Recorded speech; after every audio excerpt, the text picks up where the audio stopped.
guys, myself Dr. Sujata, homeopathic doctor from Odisha. So as you all know, this year I have completed my BHMS journey.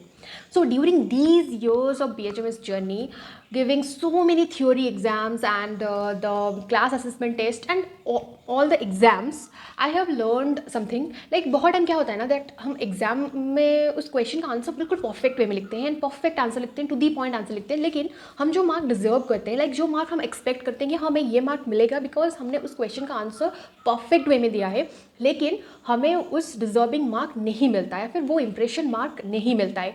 सो वो क्यों होता है? Like कुछ tips है जो actual में वर्क करता है एंड जो मैंने खुद अप्लाई किया है during these years of BHMS journey. मैंने खुद लर्न किया है, अप्लाई किया है, and after that I am sharing with you. Like in this video I will be sharing with you those 8 tips that actually help you to gain the deserving marks in your theory exams. So yeah, let's start the video. So the number one and the most important one is write in points. सो जैसे कि suppose the philosophy books. So philosophy books में हमें पढ़ने का इसलिए मन नहीं होता है. The one of the reason is वो लॉन्ग पैराग्राफ्स में लिखा जाता है, तो हमें पढ़ने का बिल्कुल भी मन नहीं लगता. लाइक बोरिंग लगता है, क्या पढ़ना है, हम डिटेल्स नहीं पढ़ पाते, बोरिंग लगता है.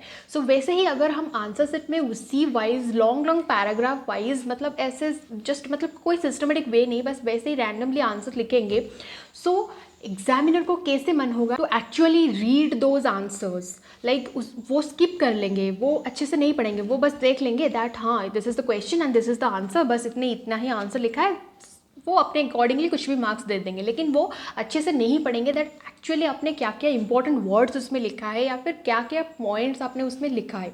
So always try, like always make sure that you right your answers in separate lines और इन शॉर्ट पैराग्राफ्स. लाइक जो आपको पढ़ने का मन हो उसी तरह से आप आंसर लिखना, तभी वो एग्जामिनर के लिए भी एक अच्छा इंप्रेशन आएगा and your answer sheet will be NEET and clean. Second point, underline the important words. जैसे हम नोट्स बनाते टाइम, किसी भी सब्जेक्ट का नोट्स बनाते टाइम, जो इंपॉर्टेंट पॉइंट होता है या फिर जो इंपॉर्टेंट वर्ड होता है, जो हमें लगता है that this is the important of this topic, we just write it in different colour pen और स्केच पेन और जस्ट अंडरलाइन इट. सो वैसे ही हम आंसर सीट में तो डिफरेंट कलर पेन्स में नहीं लिख सकते ना. So we have to underline those important words to make it prominent, to catch the eye of the examiner that हाँ this is the important point और इसने ये लिखा है. Suppose in Matra Medica, the characteristic symptoms of medicines. In organon and philosophy, the author names, the aphorism numbers and the years or anything जो भी आपको important लगता है. And in anatomy, the anatomical positions, anatomical names. And in physiology, the physiological processes. In pathology, the pathogenic organism names. And in disease, the medicine, the name of the diseases and everything. जो भी आपको important लगता है, just make sure that you underline those, write in points and then underline the most important points as well. Third point, make sure to add diagrams and flow charts. So directly अगर question में होगा that draw this diagram or make this flow chart, then you have to do that. But अगर question में directly नहीं है, indirectly है, like कोई topic है एंड यू नो दैट यहाँ पे डायग्राम या फिर फ्लो चार्ट या फिर कोई टेबुलेशन ऐसे कुछ की ज़रूरत है, then just add it because it will enhance your answer, like it will make a good impression on the examiner, but also it will help you to explain the answers very correctly just looking at that diagram or looking at that flow chart or looking at that table. So make sure you add the diagrams, flow charts or tables wherever you think it is necessary. Fourth point, in difference between questions, write in differentiation form. जैसे कि हम school में या फिर college में कोई differentiation होता है, like differentiate between animal kingdom and the plant kingdom और the some random things. Just जब भी डिफ्रेंशिएशन की क्वेश्चन आता है, we just make a table and write down here the plant kingdom, here the animal kingdom and the point, the differentiation point 1, point 1, point 2, point 2, point 3, point 3. So like that. So in here also you have to, like suppose question आया है differentiate between the modalities of Rostock's and Brownia. You have to just make a table and write down the Rostock's here, Brownia here, the point 1, the point 1, point 2, point 2. So try to write in that table form, that differentiate form, जैसे हम school में colleges में लिखते हैं. Also here also जो भी differentiate question आएगा Just make sure that you make a table and write down here one side, and the point 1, point 1, point 2, point 2 in this way. So it will make a good impression on the examiner. Also आपको अच्छे से points भी याद आएंगे, that इसका differentiation का जो points है वो भी आपको अच्छे से याद आएगा. So it will help you to write correct answers in exams as well. Fifth point, your first answer should be the answer that you know thoroughly about. सो जब भी आंसर सेट में आंसर लिखना स्टार्ट करो, always make sure that आप first answer वही लिखो जिस question का आंसर आपको थॉरोली पता हो. It doesn't matter that whether it's a 20 marks question, 15 marks question, 10 marks question, 5 marks question और just 2 mark 1 mark question. Just make sure that you start with that question answer, because first thing it will make the good impression on the examiner. Also it will help you, like it will help to boost your confidence that हाँ मैंने सही answer से answer set लिखना start किया है. So I will make sure that मैं maximum question के answers correct way में लिखूँ, and it will just boost your confidence and it will make you, मतलब it will give you the self satisfaction that हाँ मैंने अपना answer set बिल्कुल ही क्लियर, नीट एंड क्लीन, कोई भी वहाँ पे गलती भी नहीं होगा, because you know that answer thoroughly. So वहाँ पे आपको मतलब ऐसे गलती उसको एक कोई मार्किंग नहीं होगा, ऐसा कुछ नहीं होगा. बिल्कुल नीट एंड क्लीन रहेगा. आपको फर्स्ट पेपर, जो फर्स्ट पेज होगा आंसर सेट का, वो बिल्कुल नीट एंड क्लीन रहना चाहिए. So make sure that you start with the answer that you know thoroughly about. Number 6, answer the short questions first. So बहुत टाइम क्या होता है, हम जब क्वेश्चन पेपर आता है फिर हम सोचते हैं that let's start with the long questions, जो भी 20 मार्क्स है या फिर 15 मार्क्स है हम उससे स्टार्ट करते हैं, एंड फिर शॉर्ट क्वेश्चन के लिए आराम से टाइम हो जाएगा, लॉन्ग क्वेश्चन जल्दी कंप्लीट हो जाएगा.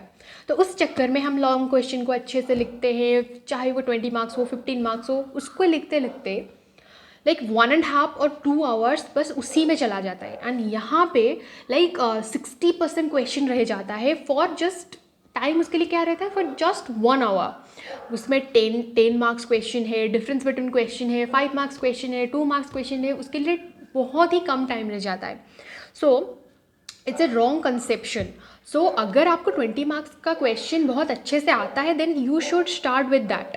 बट अगर शॉर्ट क्वेश्चन आपको अच्छे से आता है, always try to start with दो short question, like 1 marks, 2 marks, 5 marks, 10 marks. वो अगर आप जल्दी स्टार्टिंग में कंप्लीट कर लोगे ना, तो उसके बाद आप आराम से 20 मार्क्स या फिर 15 मार्क्स जो भी लॉन्ग क्वेश्चन है उसको लिखने के लिए आपके पास मतलब अच्छे से टाइम भी रहेगा.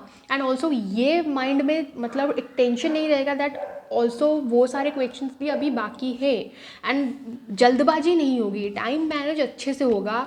लाइक ये मैंने बहुत हर बार ये गलती मैंने की है, एंड उसके बाद फिर मैंने ये रेक्टिफाइड किया है एंड ये लर्न किया है.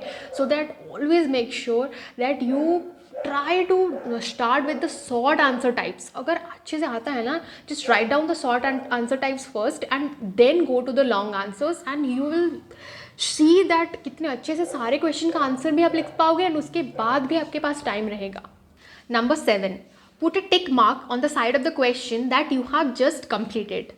सो बहुत बार क्या होता है, हम बस क्वेश्चन लिखते हैं फिर आंसर लिखते चले जाते हैं, फिर एंड में जब सारे आंसर्स लिखने के बाद फिर कन्फ्यूजन हो जाता है, अरे टाइम तो कम बचा है लेकिन मैंने किस किस क्वेश्चन का आंसर लिखा है, किसका नहीं लिखा है. उसके लिए हमें फिर से स्टार्टिंग से आंसर सेट से ही ढूंढना पड़ता है दैट इस क्वेश्चन का आंसर हाँ लिखा है, इस क्वेश्चन का आंसर लिखा है, क्योंकि हम सीरियली क्वेश्चन का आंसर्स नहीं लिखते हैं. ये कोई भी नहीं लिखता है सीरियली.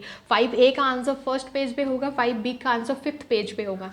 सो इसीलिए कन्फ्यूजन हो जाता है दैट हमने इस शॉर्ट टाइप क्वेश्चन के ABCD ये सारे ऑप्शंस लिखे हैं कि नहीं, और ये रह गया क्या, ये लिखा है नहीं, वो हमें फिर से आंसर शीट में ढूंढना पड़ता है. So to avoid these problem, to avoid these type of confusion, this type of tension, just put a pencil or pen, just put a dot or just a mark that for your knowledge that you know that हाँ मैंने ये question का answer लिख लिया है, already answer set में लिख लिया है. सो दैट वो कन्फ्यूज़न आपको नहीं होगा दैट ये रह गया क्या, ये मैंने लिखा है कि नहीं. Number 8, last 10 minutes review the answer sheet. So सारे आंसर्स अच्छे तरीके से लिखने के बाद always make sure that you have 10 to 15 minutes of time to at least 10 minutes of time to review your answer set. That is the most important thing and the most neglected thing we all do. So always make sure, चाहे आपका question का answer, अगर एक दो question का answer अभी भी लिख रहे हो आप, या फिर लास्ट क्वेश्चन का आंसर आप लिख रहे हो लेकिन देख रहे हो अभी 5 minutes या फिर 10 minutes बचा है, just put your pen down and go through your answer set. Because वो एक दो क्वेश्चन के चक्कर में यू विल लाइक बहुत सारी चीज़ें गड़बड़ हो जाएगी, बहुत सारे स्पेलिंग मिस्टेक हो जाएंगे, बहुत सारी चीज़ें इधर उधर हो जाएगी. जो हो गई है उसको आपको रेक्टिफाई करना है. अगर कोई भी स्पेलिंग मिस्टेक हुआ है, कोई भी प्रॉब्लम हुआ है, you have to rectify that. So for that you have to review your answer set. Question paper पकड़ो, आंसर सेट पकड़ो एंड नंबर 1 क्वेश्चन ढूंढो कहाँ पे लिखा है. हाँ लिखा है, just go through that if there is any spelling mistake or anything. Number 2, number 3, 5A, 5B, 5C, ऐसे हर क्वेश्चन का आंसर देखो किसका आंसर आपने ऑलरेडी लिखा है, किसका नहीं लिखा है. So just review your answer set. Like it is the most important thing guys.